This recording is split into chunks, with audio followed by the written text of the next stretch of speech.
Halo,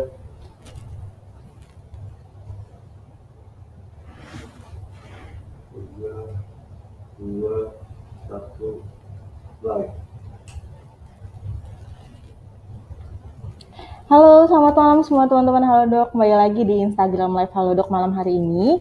Dan hari ini kita akan live bareng dengan Pocari Sweat. Dan malam hari ini kita akan ngebahas tentang kenali dan atasi dehidrasi saat DBD. Nah, malam ini teman-teman yang kemarin udah sempat ninggalin pertanyaan tentang DBD di akunnya Halodoc dan juga di akunnya Pocari Sweat. Hari ini akan kita jawab satu persatu nih pertanyaannya. Dan malam hari ini saya udah ditemanin sama Dr. Karina, spesialis penyakit dalam, yang akan nemenin kita ngebahas tentang kenali dan atasi dehidrasi saat DBD. Selamat malam, Dr. Karina. Selamat malam. Gimana kabarnya? Kabar baik. Lagi gimana kabarnya? Alhamdulillah baik, Dok. Lagi sibuk apa aja nih sekarang? Oke, kesibukan tetap, kerja nggak pernah stop selama pandemi. Aktivitas lebih banyak di rumah sakit daripada di rumah tentunya. Benar-benar, karena harus tetap jaga kesehatan ya, Dok, masa pandemi ini ya. Betul. Nah, malam hari ini, Dok, kita akan ngebahas tentang DBD nih, Dok, ya kan? Baik. Nah, mungkin teman-teman di rumah kan sekarang musimnya juga lagi musim hujan, jadi mungkin banyak yang kena demam, banyak yang tiba-tiba pilek gitu kan. Jadi kadang simptomnya tuh suka ketuker-tuker nih sama DBD. Nah, aku mau tanya dulu nih, DBD itu sebenarnya penyakit apa sih, Dok? Terus menular atau enggak? Oke, jadi kita panjangin dulu nih singkatannya ya. DBD itu adalah demam berdarah dengue. Nah, demam berdarah dengue ini adalah infeksi yang disebabkan oleh virus yang namanya dengue. Nah, virus dengue ini sebenarnya dia mirip dengan virus-virus lain untuk gejala awalnya. Nah, biasanya kita akan mengenalinya dengan gejala yang demam yang tinggi. Biasanya juga disebut febris yang akut dalam bahasa kedokteran. Artinya ada kenaikan suhu yang tiba-tiba mendadak tinggi banget. Nah, kemudian biasanya ada gejala-gejala lain juga seperti nyeri-nyeri di badan, sakit kepala yang lumayan ganggu, ada nyeri di belakang mata, belum lagi nanti nafsu makan mulai turun, kemudian ada mual lah, ya. Dan biasanya nanti makin hari mulai diikutin dengan keluhan-keluhan yang makin bertambah. Biasanya agak sulit tuh bedain sama demam-demam yang lain di awal-awal.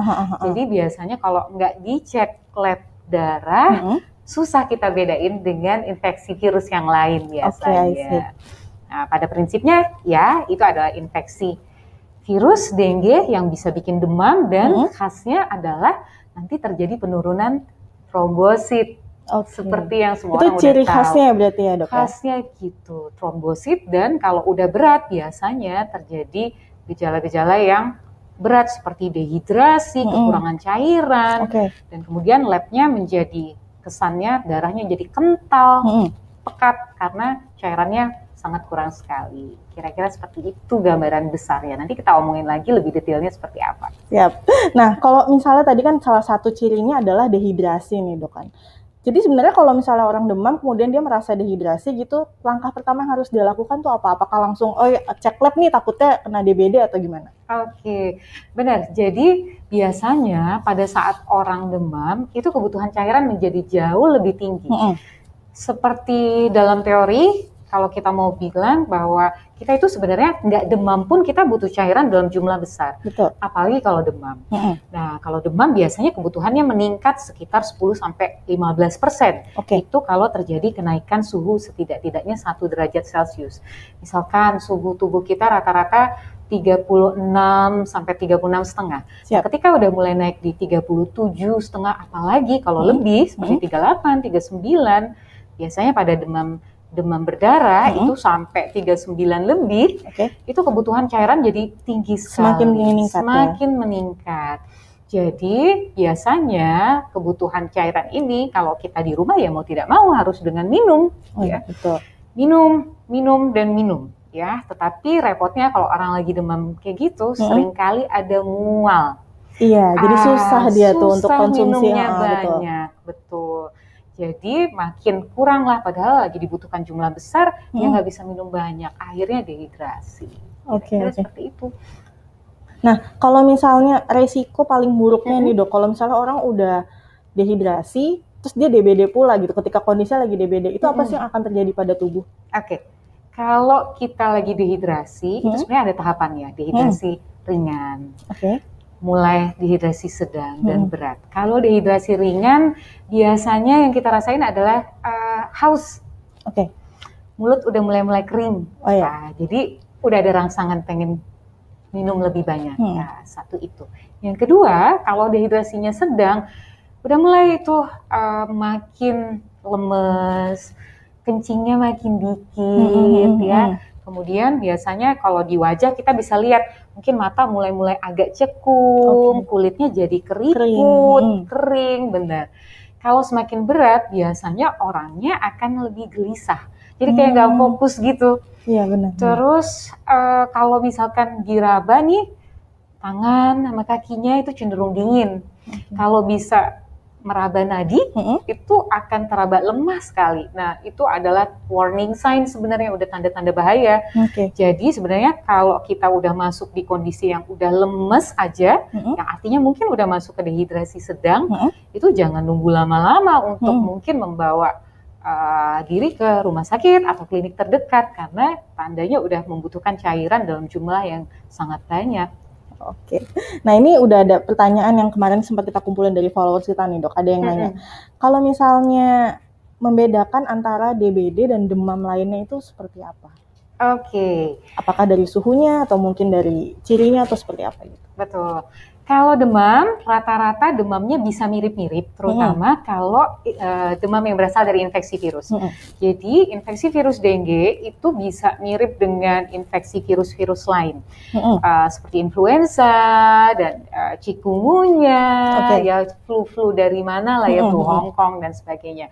Gejalanya bisa mirip banget. Tetapi cara membedakannya sebenarnya, memang pertama kita harus lihat dulu musimnya, ya.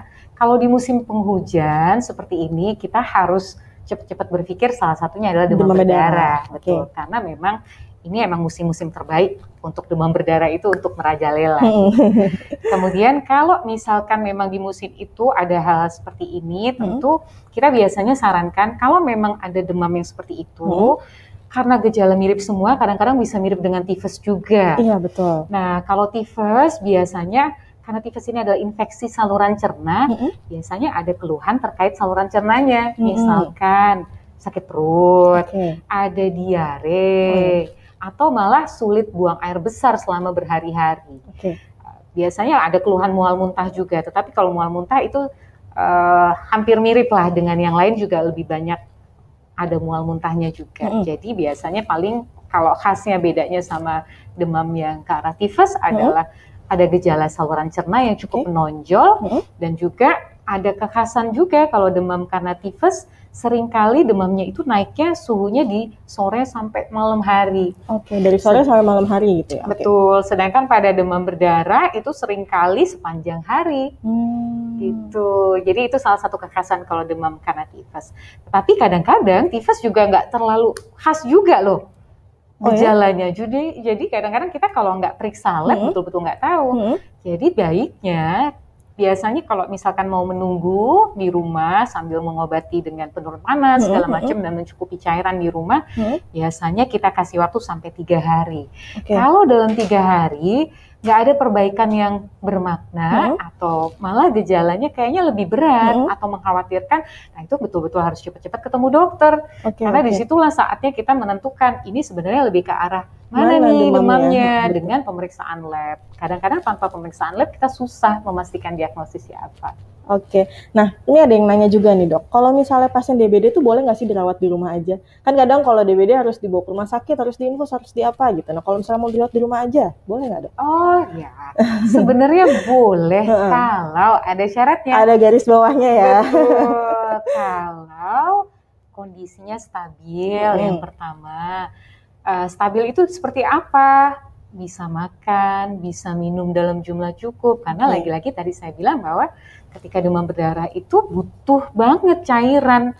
Ada waktu-waktu di mana dia akan mengalami kondisi butuh cairan dalam jumlah banyak sekali.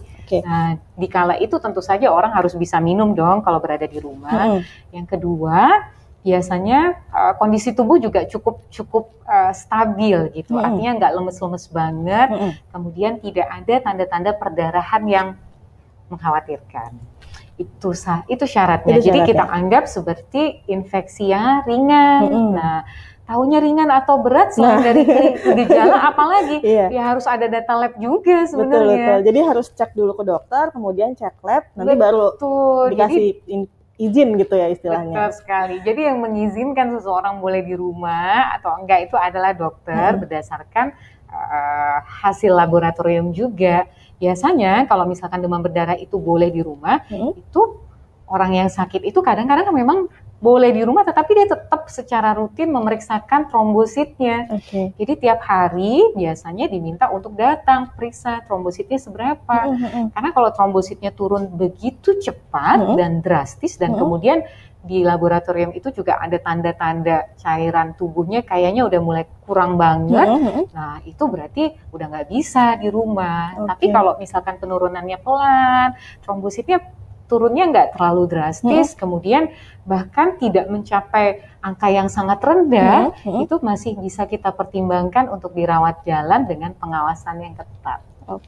Nah kalau misalnya ada komplikasi nggak sih dok dengan angka trombosit yang rendah itu, ada komplikasi yang berbahaya nggak sebenarnya? Nah trombosit yang rendah itu resikonya adalah perdarahan.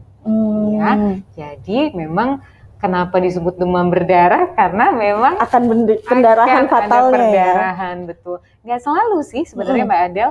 Jadi makin kesini trennya itu orang-orang datang dengan demam berdarah yang tidak berdarah-darah sebenarnya.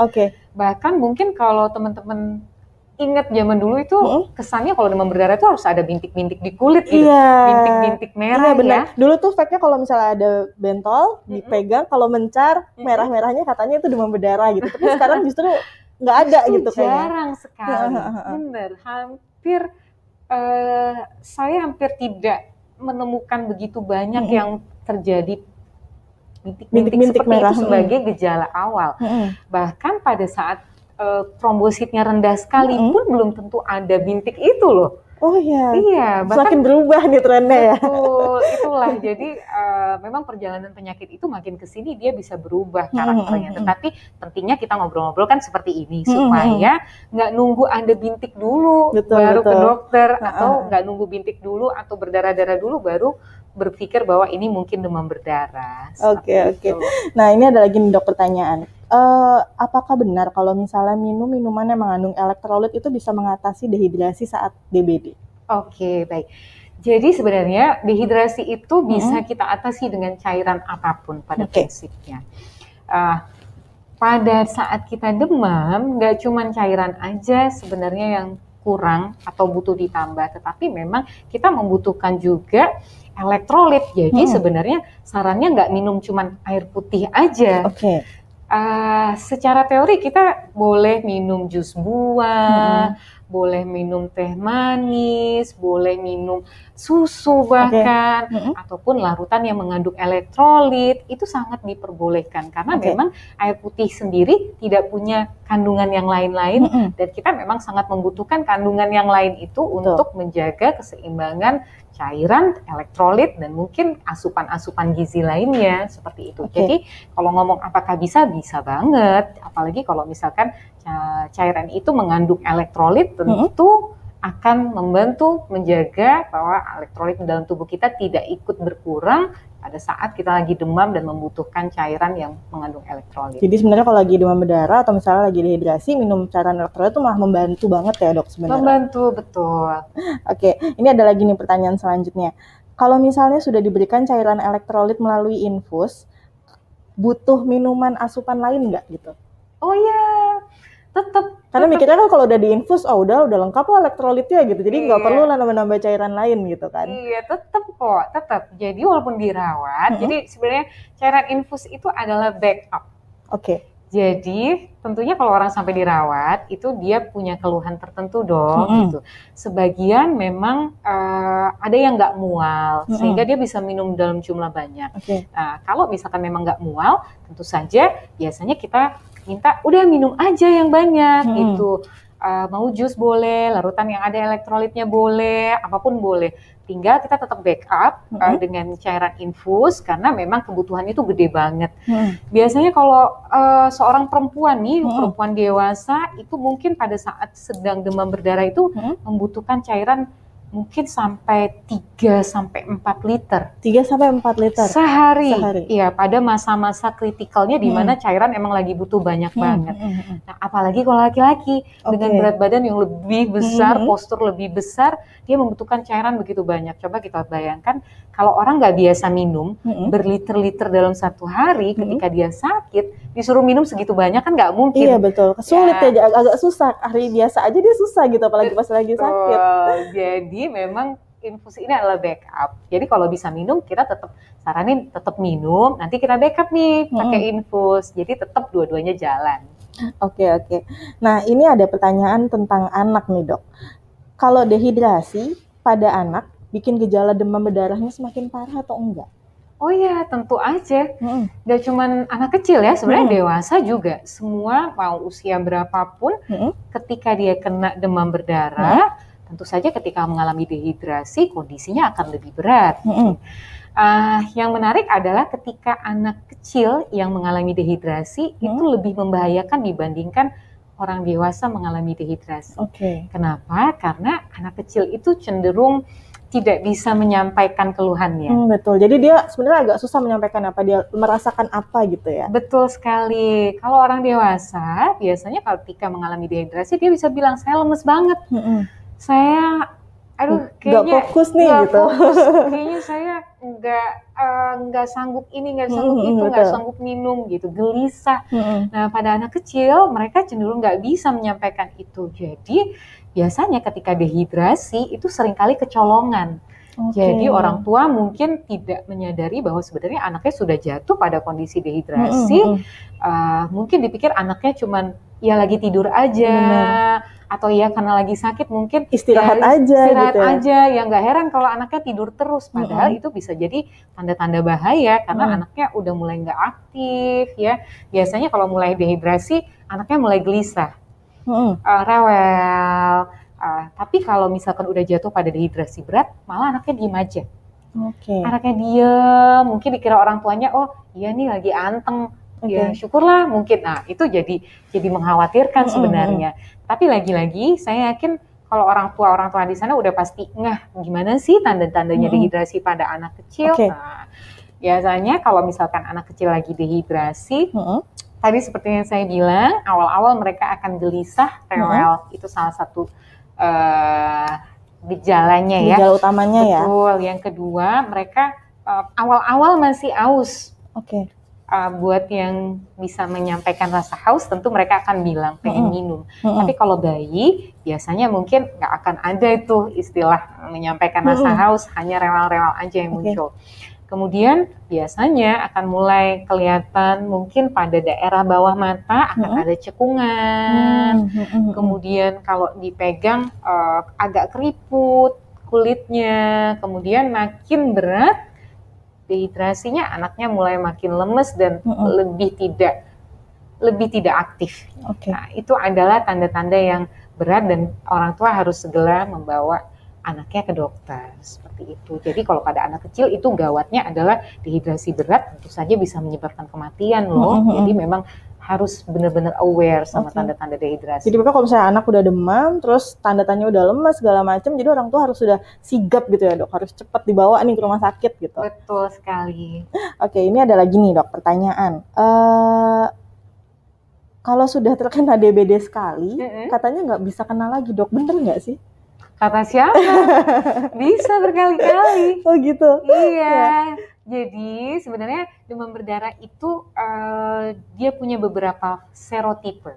Jadi infeksi virus dengue ini bisa disebabkan beberapa jenis virus dengue. Ya sama aja kayak corona yang sekarang lagi trending. Mereka punya varian. Betul. Ya, jadi punya varian yang berbeda materi genetiknya. Jadi dengue juga seperti itu. Virusnya ada namanya virus dengue 1, dengue, dengue virus 1, 2, 3, 4. Oke, udah sampai 4 ya. Sampai 4. Mudah-mudahan nggak nambah lagi. Iya, sejauh ini sih nggak nambah. Jadi sudah ada 4 jenis ini. Kalau kita terkena dengan jenis yang satu misalkan, atau yang paling sering sih yang ketiga jenis virusnya, kita kena dengan yang virus ketiga, kemudian setelah sembuh kita punya antibodi atau kekebalan tubuh terhadap virus ini. Nah, tetapi kekebalan terhadap virus yang tipe 3 ini tidak serta-merta melindungi kita dari tipe yang lain. Jadi sebenarnya kebal dari yang 3, 1, 2, sama 4 kita masih bisa kena ya? Betul sekali. Jadi ketika kena lagi, kemungkinan itu kena dari virus yang variannya berbeda dari yang pernah mengenai sebelumnya. Jadi rata-rata orang bisa saja atau tidak jarang kok orang yang kena lebih dari 1 kali, bahkan ada yang saya pernah temui sudah pernah kena 3-4 kali selama hidupnya gitu. Jadi mungkin saja sudah pernah kena masih dengan serotipe yang itu juga, kemudian sudah terbentuk kekebalan tubuh, tetapi mungkin kekebalan tubuhnya lama-lama udah mulai turun, akhirnya nggak kebal lagi. Jadi next time mungkin bertahun-tahun mendatang bisa kena lagi. Betul sekali. Jadi intinya adalah lebih baik mencegah. Makanya ini sebenarnya itu mitos aja ya, kalau kena sekali nggak bakalan kena lagi, karena sebenarnya masih bisa kena lagi di tahun-tahun berikutnya. Betul sekali. Nah ini nih dok, ada lagi yang nanya. Bisa tolong dijelasin nggak sih dok, fase DBD dari gejala sampai fase penyembuhannya tuh kayak gimana? Baik. Jadi secara teori demam berdarah itu ada 3 fase. Pertama adalah namanya fase demam.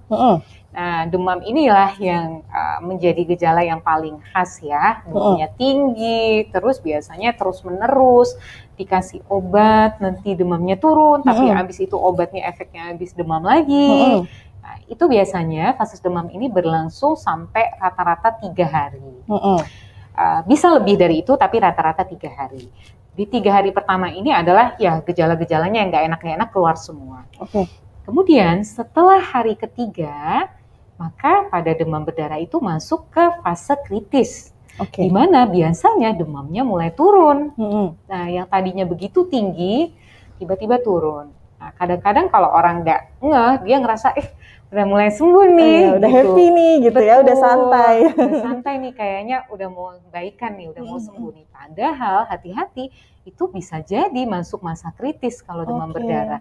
Jadi masa kritis itu berlangsung pada hari ketiga sampai kelima. Biasanya ada toleransi mungkin bisa sampai hari ke-6. Jadi di masa-masa kritis itulah sebenarnya kita harus memastikan bahwa cairannya betul-betul cukup. Karena kebutuhannya besar sekali. Cairannya seperti yang saya bilang sampai berliter-liter. Iya, betul. Dan kemudian pada kondisi demam berdarah yang berat, itu bisa terjadi yang namanya kebocoran plasma. Nah, kita anggap di dalam pembuluh darah kita ada cairan, ya ada darah, kemudian ada cairan. Nah, cairan yang di dalam pembuluh darah itu rembes keluar dari pembuluh darah. Akhirnya yang di dalam pembuluh darah itu makin pekat. Nah, ketika itu juga karena cairannya udah berkurang, minumnya nggak seberapa, akhirnya tekanan darahnya juga jadi turun. Pada saat itulah bisa terjadi hipotensi atau tekanan darah yang turun di bawah normal. Kalau sudah sangat berat, maka terjadi shock. Tekanan darahnya sangat rendah sekali, bahkan mungkin sulit tuh kalau ditensi, nggak ketemu nggak bisa naik lagi ya. Betul, kalau sudah sampai shock seperti itu, tentu saja itu sudah harus dirawat di rumah sakit dan udah masuk kriteria emergency, udah gawat darurat. Nah, jadi memang masa-masa kritikal ini pada orang-orang yang memang trombositnya rendah dan nggak bisa minum dalam jumlah cukup, sebaiknya harus berada di rumah sakit supaya mendapatkan penanganan yang tepat, cairan yang cukup, dan kemudian mendapatkan pemantauan yang luar biasa ketat. Nah, kemudian kita sudah sampai di hari ke-5 ke-6, maka kalau sudah terlewati masa kritisnya, maka kita akan masuk masa penyembuhan. Oh ya, tadi di masa kritis itu juga trombosit biasanya juga turunnya betul-betul drastis sekali. Bisa sangat rendah sekali sampai di bawah 10.000 bahkan. Kalau trombosit kita itu normalnya dari 150.000 paling enggak sampai 400.000. Bayangkan kalau punya trombosit cuma tinggal 10.000, nggak nyampe, bahkan ada yang 4.000. Segitu sedikitnya maka risiko perdarahannya luar biasa tinggi. Jadi biasanya kalau berada di rumah sakit, dokternya, perawatnya juga semuanya deg-degan tuh. Oh iya, karena dari 150.000 ya dok, jadi 10.000. Betul, jadi takutnya kalau tiba-tiba berdarah dan perdarahannya hebat, sulit berhenti. Jadi kadang-kadang kita juga kalau sangat mengkhawatirkan orang yang sudah trombositnya begitu rendah dan juga tensinya mepet-mepet, kita harus rawat bahkan sampai di ruang intensif loh. Saking bahayanya, karena bisa saja sampai meninggal dunia hanya karena demam berdarah. Kelihatannya sepele, tapi betul-betul bisa mematikan kalau tidak ditangani atau dipantau dengan sangat ketat. Nah, masuk ke masa-masa yang sudah masuk ke masa penyembuhan, itu biasanya startnya dari paling cepat hari ke-5, tapi rata-rata hari ke-6 ke atas. Jadi biasanya perjalanan penyakitnya demam berdarah itu adalah 7 hari, paling lama 10 hari. Jadi dimasuk ke masa penyembuhan itu orangnya udah mulai tekanan darahnya udah mulai stabil, trombositnya udah mulai naik, kemudian kebutuhan cairannya udah mulai berkurang. Nah, ketika kita masuk ke dalam masa penyembuhan itu, kita malah harus mulai mengurangi jumlah cairan. Karena kalau misalkan tadi terjadi kebocoran cairan, cairan yang keluar dari pembuluh darah itu bisa balik lagi ke dalam pembuluh darah. Jadi dia sebenarnya nggak hilang keluar kemana-mana. Dia tetap ada di dalam tubuh, cuman keluar dari pembuluh darah.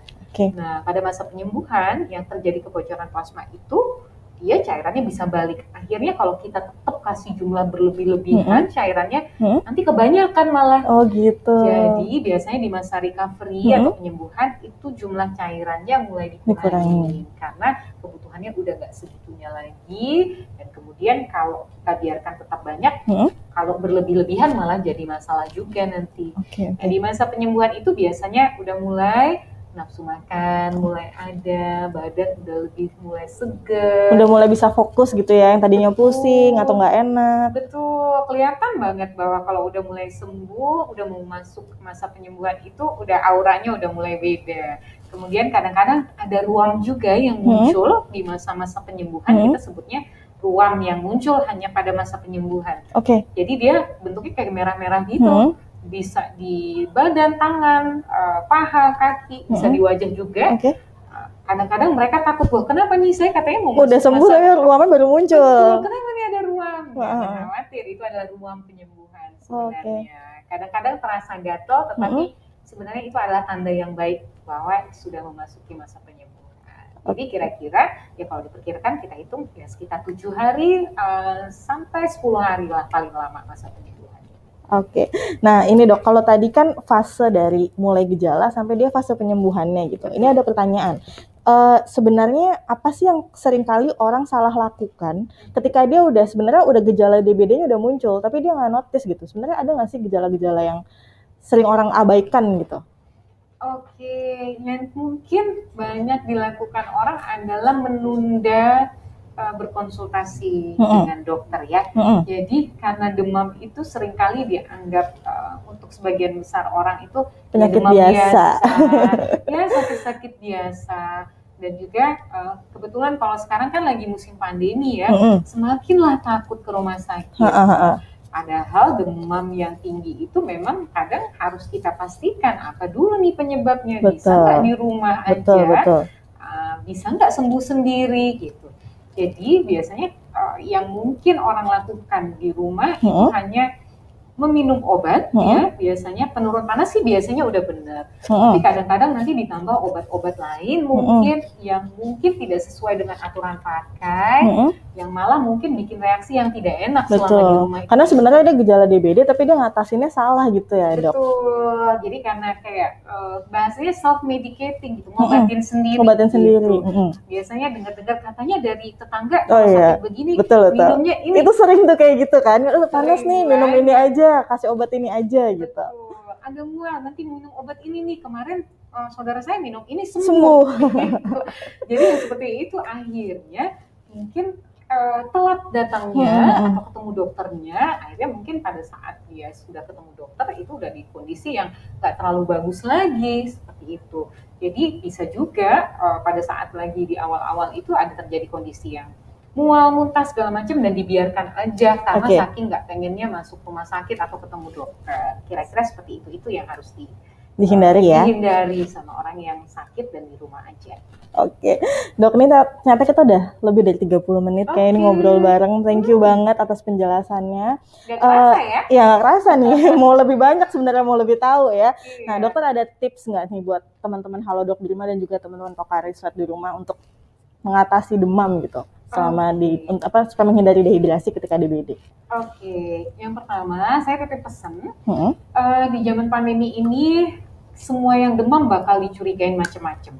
Jadi intinya kalau bisa jangan sampai sakit. Pertama itu paling penting ya dok, jangan sampai sakit. Karena kalau mau ke dokter aja kalau ada ngeluh demam itu udah pasti akan dipikir macam-macam ya. Jadi kalau bisa sih jangan sakit. Gimana caranya jangan sakit? Ya pasti harus melakukan pola hidup yang baik.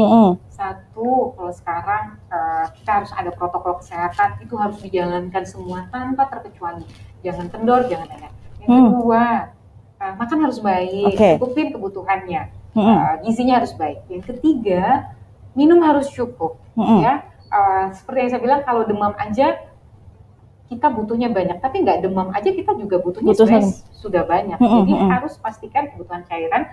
Kalau buat perempuan enggaknya mungkin 1,5 liter sehari. Kalau buat laki-laki biasanya 2-3 liter bahkan. Kita harus dicukupin, olahraga, istirahat malam yang cukup ya.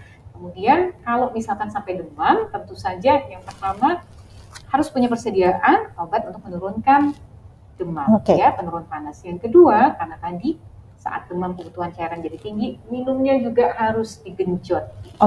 Ya, lebih banyak daripada biasanya. Karena setiap kali demam ada cairan yang keluar dan itu harus diganti dengan cara minum cairan yang cukup, tidak hanya air putih tapi bisa cairan yang lain. Termasuk cairan yang mengandung elektrolit. Ya. Kemudian kalau misalkan sudah demam sampai 3 hari, udah ngobatin sendiri dan tidak ada perbaikan, cepat-cepat ketemu sama dokter, bisa konsultasi online, bisa ketemu langsung. Kalau ada tanda-tanda yang emergency atau berbahaya, sebaiknya cepat langsung ke IGD untuk mendapatkan penanganan yang tepat. Kira-kira seperti itu. Oke deh dok, makasih banget nih tips dan sarannya untuk teman-teman di rumah. Nah, buat teman-teman di rumah juga nih ya, supaya nggak dehidrasi, harus banget minum Pocari Sweat karena ini adalah salah satu minuman berion yang cepat diserap oleh tubuh untuk menggantikan cairan tubuh yang hilang. Kamu bisa beli Pocari Sweat di Halodoc. Caranya masuk aplikasi Halodoc, kemudian ketik masuk ke toko kesehatan, kemudian ketik Pocari Sweat dan masukin ke keranjang belanja kamu. Pocari Sweat akan langsung diantar ke rumah kamu nih. Jadi kamu bisa langsung konsumsi untuk menggantikan cairan yang hilang dan bisa sehat nih sepanjang hari ya. Oke, makasih banget nih Dokter Karina udah ngobrol sama kita, bagi-bagi informasi dan ilmu buat teman-teman Halodoc dan juga teman-teman Pocari Sweat di rumah. Dengan senang hati, saya dan teman-teman semua. Mudah-mudahan membantu ya. Iya. Oh ya, untuk teman-teman di rumah dan teman-teman Pocari Sweat mungkin kalau masih pada banyak pertanyaan, pengen ngobrol sama Dokter Karina, bisa nih. Dokter setiap hari apa nih praktek di Halodocnya? Oh iya, saya kebetulan berpraktek juga di Halodoc biasanya malam karena jadwal saya cukup padat. Biasanya ada di konsultasi di Halodoc pada hari Senin, Rabu, dan Sabtu. Biasanya jam 22 sampai 23 malam. Tuh, punya waktu dari jam 10 sampai jam 11 malam ngobrol sama Dokter Karina. Jadi kalau malam ini kurang jelas, bisa langsung buka aplikasi Halodoc dan search Dokter Karina. Oke, makasih banyak Dok. Kita pamitan dulu sama teman-teman yang ada di rumah. Makasih semuanya udah nungguin Instagram Live Halodoc malam hari ini barengan sama Pocari Sweat. Sampai jumpa di Instagram Live Halodoc berikutnya. Bye-bye. Sampai jumpa.